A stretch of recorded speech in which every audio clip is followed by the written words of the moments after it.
जनपद कानपुर देहात में अपराध नियंत्रण की दिशा में घटनाओं की रोकथाम व खुलासे हेतु चलाए जा रहे विशेष अभियान के क्रम में वादी श्री संतराम पुत्र स्वर्गीय गेंदा लाल राजपूत निवासी ग्राम अरसदपुर थाना शिवली जनपद कानपुर देहात उम्र करीब 55 वर्ष द्वारा शिवली पर दी गई तहरीर के आधार पर बताया गया कि बीएनएस पंजीकृत विभिन्न धाराओं के तहत आरोपी पे मुकदमा दर्ज किया गया।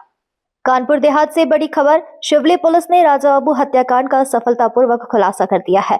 पुलिस ने हत्या के मुख्य आरोपी नीलू गौतम को गिरफ्तार किया है। उसके पास से हत्या में इस्तेमाल किया गया चाकू, मृतक का मोबाइल फोन, मोटरसाइकिल और लूटे गए 1 लाख रुपए बरामद किए हैं। मामले की शुरुआत तब हुई जब वादी संतराम ने थाना शिवली में अपने रिश्तेदार राजा बाबू की संदिग्ध मौत की तहरीर दी। जांच के दौरान पुलिस को पता चला कि राजा बाबू एक युवती से प्रेम करता था और उसे वापस पाने के लिए तंत्र मंत्र व वशीकरण कराने की कोशिश कर रहा था। इसी कमजोरी का फायदा उठाते हुए आरोपी नीलू ने खुद को भगत बताकर उससे हजारों रुपए ठग लिए। कुछ समय बाद जब राजा बाबू ने दोबारा वशीकरण की मांग की तो आरोपी ने उसे जंगल के इलाके में बुलाया। दोनों ने शराब पी और नशे की हालत में नीलू ने चाकू से राजा बाबू की हत्या कर दी। बाद में उसके मौके से ब्लड फेंककर और कागज चिपकाकर घटना को आत्महत्या जैसा दिखाने की कोशिश की। वहीं राजा बाबू का मोबाइल तोड़कर फेंक दिया और बैग व कागजात जलाकर सबूत नष्ट कर दिए। मुखबिर की सूचना पर पुलिस ने आरोपी को गिरफ्तार किया, जिसने पूछताछ में पूरे घटनाक्रम को कबूल लिया है। सराहनीय खुलासे पर एसपी श्रद्धा नरेंद्र पांडे ने शिवली पुलिस टीम को 11,000 रुपए का इनाम देने की घोषणा की है।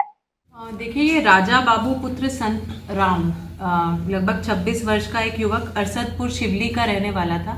इसकी हत्या हो गई थी 24/11 को और बाद पीएम ये बात खुली कि ये इसका कॉज ऑफ डेथ, पहले हम लोग ये सोच रहे थे कि शायद सुसाइड हो, लेकिन बाद पीएम ये बात खुली कि ये मर्डर का केस है, जिसमें कि Neelu son of Vinod Gautam age 25 द्वारा इसकी हत्या की गई। जिस घटना को खोलते हुए हमने आला कत्ल और सारी चीजें और अन्य जो भी चीजें हैं इसकी बरामद की, तो इसमें बात ये निकल के आई है कि राजा बाबू एक लड़की को पसंद करता था जिसकी अप्रैल महीने में शादी कहीं और हो गई और वो गांव से चली गई।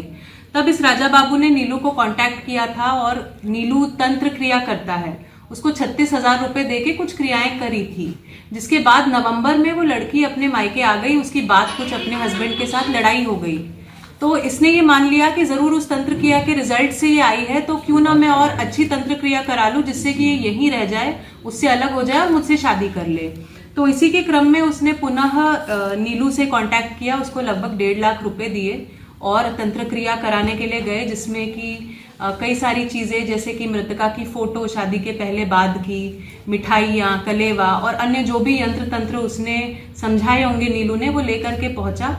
लेकिन चूंकि दोनों जन ने दारू पिया था और पैसे के अमाउंट को लेकर के दोनों में अनबन हो गई, तो गुस्से में आकर और नशे की हालत में नीलू ने इस पे अटैक किया और इसकी मौके पर मृत्यु हो गई, जिसके बाद नीलू वहां से फरार हो गया। कल हम लोगों ने 29 को नीलू को अरेस्ट कर लिया और उसकी निशादेही पे सारे जो भी आइटम्स उसने डिस्पोज किए थे, जिसमें कि आला कत्ल प्लस कुछ पेपर्स जो उसने जलाए थे, मृतक का मोबाइल, इन सब चीजों को हमने कल रिकवर करके इसको हिरासत में ले लिया। किस पॉइंट से ये क्लू मिला और किस तरीके से खुलासा हुआ? 2 चीजों से क्लू मिला। एक तो पीएम में जो कॉज ऑफ डेथ जिस तरह से आया वो सुसाइड नहीं लग रहा था, और उसके बाद फैमिली मेंबर्स ने, जो मृतक के फैमिली मेंबर्स है, उसने ये बताया कि इसने फोन करके नीलू ने ही इसको बुलाया था। जब हमने छानबीन की तो दोनों ओन्हा चौकी क्षेत्र में शराब के ठेके से एक साथ दारू खरीदते हुए भी नजर आ रहे हैं, और उसके बाद जब इन सब चीजों को जोड़ा गया और उससे पूछताछ की गई तो उसने सब चीजों को कबूल किया और साथ में जो हत्या करने के लिए जो प्रयुक्त आला कत्ल था उसकी बरामदगी भी करी, जिससे कि ये चीज स्पष्ट हो गई कि इसने मर्डर किया है।